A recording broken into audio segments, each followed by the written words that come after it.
지난주는 예수님의 반전의 역사에 대해서 반전을 일으키시는 분이시다라는 그런 것에 대해 말씀을 드렸다면, 이번 주에 나눌 말씀은 성도들 간에 보여야 될 모습에 대해서 말씀을 하세요. 어떤 모습을 서로가 보여줘야 되느냐, 이것에 대해서 말씀하고 계십니다.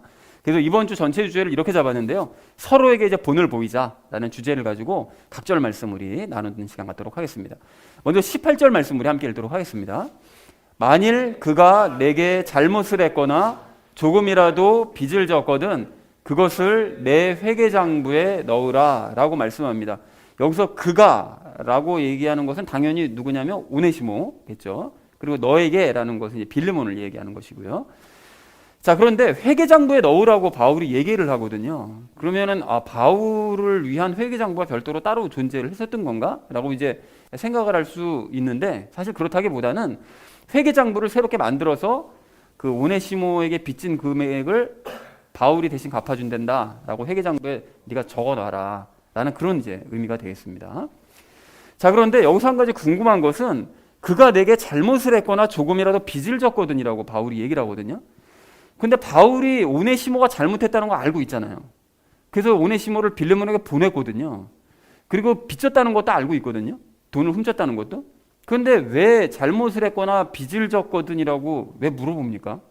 이게 좀 이상하죠. 오네시모의 잘못과 빚을 뻔히 알고 있는 바울이 왜 굳이 이렇게 말을 한 거냐, 왜 이렇게 말을 했는 건가 하면 이런 뜻이 있습니다. 아직까지 네가 오네시모가 잘못했다고 생각하고 아직까지 너에게 빚을 졌다고 생각한다면 이라는 그런 뜻입니다. 그러니까 이걸 다 잊어버려야 되는데, 그리스도인이면 아직까지 이게 빚이라고 생각된다면 이라는 그런 의미죠. 그래서 도저히 용서 못하겠거든 내 회계장부 만들어서 내가 대신 갚아줄 테니까 내 거 써넣어, 이렇게 라고 이제 얘기를 했던 것이었죠.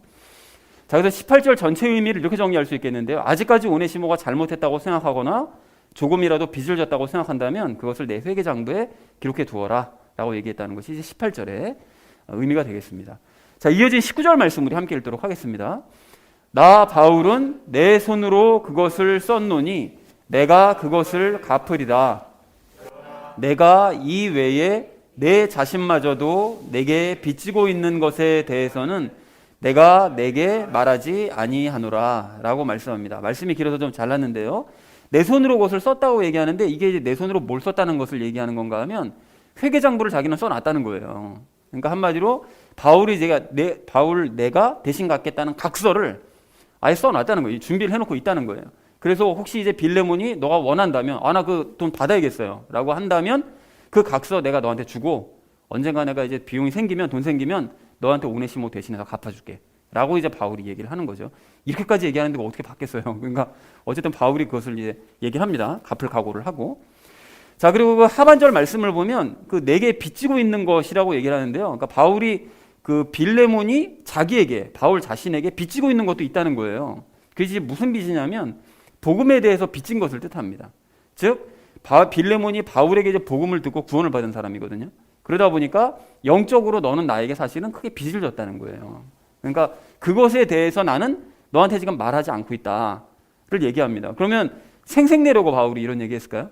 전혀 아니겠죠. 당연히 그것이 아니고, 바울도 사실은 따지고 보면 아나니아, 자기의 눈을 떠주게 만든, 안수기도에서 눈을 떠주게 만든 아나니아를 비롯해서 그 전에 자기가 핍박했었던 모든 그리스도인들, 특히 스데반 집사가 거의 그 핍박하는 와중에 잡혀서 죽었기 때문에 스데반 집사가 죽음도 자기 책임이 있다고 생각하는 바울이었거든요. 그러니까 자기가 과거 핍박했었던 모든 그리스도인들, 그리고 무엇보다 예수님께 자기가 크게 빚을 진 그런 사람인데, 그렇게 빚진 그 모든 사람들이 자기에게 갚으라고 얘기를 하지 않았다.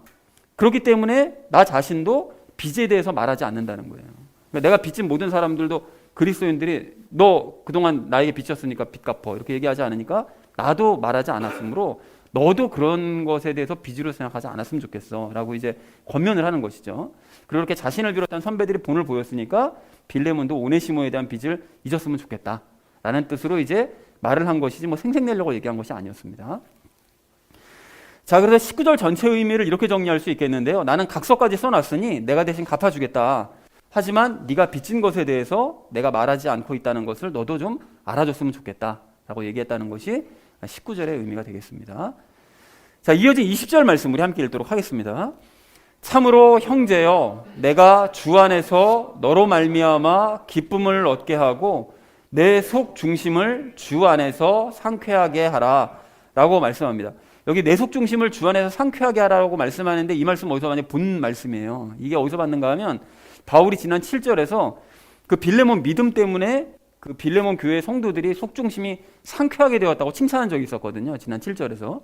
그러니까 그 얘기를 지금 다시 한번 반복하고 있는 것입니다. 즉 과거에 너가 성도들을 네가 실천적인 믿음을 보여서 그 사람들 속을 시원하게 만들어줬던 것처럼 이제 다시 한번 오네시모를 용서하는 그 실천적 믿음을 나에게도 좀 보여줘서 내 마음도 좀 시원하게 좀 만들어줬으면 좋겠다라고 요청을 한 것입니다. 너희 성도들에게만 그러지 말고 나에게도 좀 보여줘봐. 실천적인 믿음을 이라고 요청을 한 것이죠. 자, 그래서 20절의 의미를 이렇게 정리할 수 있겠는데요. 형제여, 오네시모를 이제 용서하라는 그 의미가 담겨져 있는 거죠. 내가 예수님과 함께 기쁨을 얻게 하고 나의 속 중심도 상쾌하게 네가 해줬으면 참 좋겠다. 그러니까 용서를 좀 해줘라. 그러면 아주 모든 게 다 좋아질 것이다. 라고 요청을 합니다. 자, 이어진 21절 말씀 우리 함께 읽도록 하겠습니다. 나는 내가 순종할 것을 확신함으로 내게 썼으며 또한 내가 말하는 것 이상으로 내가 행할 줄을 아노라 라고 말씀합니다. 순종할 것을 확신함으로 썼다는 것은 다시 말하면 바울이 이제 빌레몬이 순종해서 오네시모를 용서할 것을 이미 확신하고 있기 때문에 그렇기 때문에 이 편지도 쓸 수 있었다고 얘기를 합니다. 그러니까 그 만약에 이런 용서를 전혀 안 할 사람일 것 같으면 아예 편지 쓸 생각조차 안 했었을 것이라는 거죠. 그리고 또한 내가 말하는 것 이상으로 행할 줄을 안다고 얘기하는데요. 그러니까 말하는 것 이상으로 빌레몬이 행할 것을 이제 기대를 하는 거죠. 워낙 이제 믿음이 좋은 사람이니까 당연히 그렇게 순종하고 따를 것이다라는 거 이제 기대하면서 얘기하고 있습니다. 자, 그래서 21절 전체 의미를 이렇게 정리할 수 있겠는데요. 나는 빌레몬 네가 순종할 것을 확신했기 때문에 이렇게 편지를 썼고 또한 네가 말하는 것 이상으로 행할 것을 나는 잘 알고 있다라고 이제 마지막으로 부드럽게 이제 권면을 하고 있습니다. 자, 이어진 22절 말씀 우리 함께 읽도록 하겠습니다. 한편 이 외에도 또한 나를 위해 숙소를 마련하라. 너희 기도를 통해 내가 너희에게로 보내어질 줄을 확신하노라. 그러니까 바울이 그렇게 용서를 해주라고 이제 부탁을 하면서 마지막으로 또 한 번 부탁을 하는데요.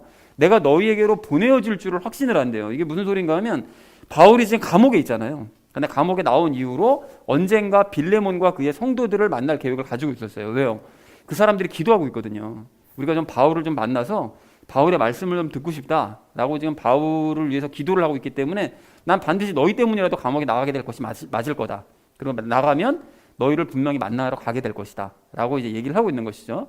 그리고 그때 그렇게 내가 너희를 이제 만나게 되면 숙소를 좀 마련했으면 좋겠다. 라고 이제 얘기를 합니다. 숙소를 마련하라는 건 왜 굳이 얘기를 하는가 하면 숙소를 마련하면 거기서 그냥 잠만 자려고 하는 것이 아니라 그곳에서 이제 복음을 전파하는 거죠. 이제 사람들에게. 그런 이제 그 복음 전파의 그 처소를 좀 마련을 해달라고 부탁을 한 것입니다. 그러니까 사실 자기도 빌레몬에게 이제 빚을 지겠다고 말을 한 거예요. 빚을 지겠다고 말을 하고 그러나 이 빚이 이제 하나님의 일을 위한 빚인 것이죠. 그런데 한편 바울이 이렇게 당당하게 숙소를 마련해라 뭐 이렇게 그 요구를 한 이유가 뭐냐 이것은 이제 적용 시간에 함께 이야기를 나누도록 하겠습니다. 자, 22절 전체 의미를 이렇게 정리할 수 있겠는데요. 너희가 기도하는 바와 같이 나는 너희에게로 가게 될 것을 확신한다. 그때 너는 나를 위해 숙소를 마련해 주어라 라는 것이 22절의 의미가 되겠습니다. 자, 이어진 23절 말씀 우리 함께 읽도록 하겠습니다. 그리스도 예수님 안에서 나와 함께 갇힌 자 된 에바브라가 내게 문안하며 라고 말씀하는데 기억력이 엄청 좋으신 분들은 갑자기 이 말씀을 딱 보면서 이런 생각이 떠오를 거예요. 갇힌 자 에바브라 없었는데? 라고 생각 딱 하실 수가 있는데 그 바울이 골로새서 우리가 지난번에 나왔던 골로새서에서 아리스다고 마가 유수도 세 사람만이 갇힌 자가 되었다고 말한 바가 있거든요. 그러면 에바브라는 아니었는데? 라고 이제 생각하실 수 있으나 여러분 무엇을 알 수 있습니까? 뭘 알 수 있는가 하면 아리스다고가 에바브라가 이제 바뀌었어요. 그러니까 에바브라가 그 들어가고 갇힌 자가 되고 아리스다고는 바깥에서 또 있는 것처럼 얘기를 하거든요. 이 뒷부분에 보면. 그러니까 그걸 보면 서로 교대해서 이제 감옥을 이제 출입하고 있었다라는 사실을 이제 확인할 수가 있는 거죠. 바울 그 사역팀들이. 자, 한편 바울은 이 에바브라가 지금 빚을 지고 있는 거예요. 에바브라에게. 왜냐하면 갇힌 자가 돼서 자기랑 함께 고초를 겪고 있으니까 에바브라에게 미안한 그런 빚을 지고 있는데 에바브라 역시 하나님의 일을 하고 있는 것이기 때문에 전혀 불평하지 않고 그냥 감옥 안에 들어가서 그냥 바울의 수족이 되어서 왔다 갔다 심부름도 하고 일을 하고 있었거든요. 그러니까 그거를 알려주는 거죠. 그 빌레몬에게 간접적으로 이런 상태다. 그러니까 하나님의 일을 하는 사역자들의 삶이라는 게 이렇게 서로가 서로에게 그냥 빚진 삶을 사는 것이다. 라는 것을 은연중에 빌레몬에게 이제 알려주는 것입니다. 에바브라도 그렇게 하고 있다. 이제 알려주죠. 그래서 전체 의미를 이렇게 정리할 수 있는데요. 예수님 안에서 나와 함께 갇힌 자 된 에바브라가 빌레몬 너에게 문안하고 있다라고 얘기를 하고요. 24절 말씀 우리 함께 읽도록 하겠습니다. 나의 동료 일꾼 마가와 아리스다고와 데마와 누가가 문안하노라 라고 말씀하는데 이건 별로 어려운 내용 아니니까요. 동료 일꾼 마가와 아리스다고와 데마와 누가도 너에게 문안한다. 그리고 마지막 25절 말씀 우리 함께 읽도록 하겠습니다. 우리 주 예수 그리스도의 은혜가 너희 영과 함께 있기를 원하노라. 아멘 라고 얘기합니다. 이것도 역시 어려운 내용 없습니다. 그래서 우리 주 예수 그리스도의 은혜가 너희의 영과 함께 있기를 원한다 라고 이제 인사를 이제 마무리했다는 것이 25절의 의미가 되겠습니다. 자, 그래서 오늘 본문 말씀을 이렇게 총정리할 수 있겠는데요. 오네시모가 여전히 잘못했다고 너가 생각한다면, 빌레몬 너가 그렇게 잘못했다고 생각한다면 내가 대신 갚아주겠다. 그러나 너의 빚도 있다는 사실을 좀 기억해 줬으면 좋겠다 라는 것을 이제 18절 19절의 내용이고요. 그리고 또다시 네 믿음을 너가 용서하는 그냥 실천적인 그런 믿음을 보여주어서 나와 예수님의 마음을 좀 상쾌하게 해줬으면 좋겠다. 그래, 나는 네가 말한 거 이상으로 순종할 것이라고 나는 믿는다 라고 20절 21절에서 부드럽게 이제 간청을 하고요. 그리고 한편 너희의 기도대로 내가 너희에게 이제 갈 것 같으니까 내가 도착을 하게 되면 숙소를 좀 마련을 해줬으면 좋겠다 라는 것이 이제 22절의 내용이고요. 그 나와 함께 갇힌 자된 에바브라가 문안하고 마가 아리스다고 데마 누가도 너에게 이제 문안을 한다. 그리고 예수님의 은혜가 너희와 함께 하기를 원한다 라고 이제 마지막 인사를 했다라는 것이 오늘 본문 전체의 내용이 되겠습니다. 자, 그래서 본문 말씀을 총정리를 했고 이제 마지막 결론, 서로에게 이제 본을 보이자라는 것을 주제로 나머지 이야기 삶에 적용하면서 함께 말씀 나누도록 하겠습니다.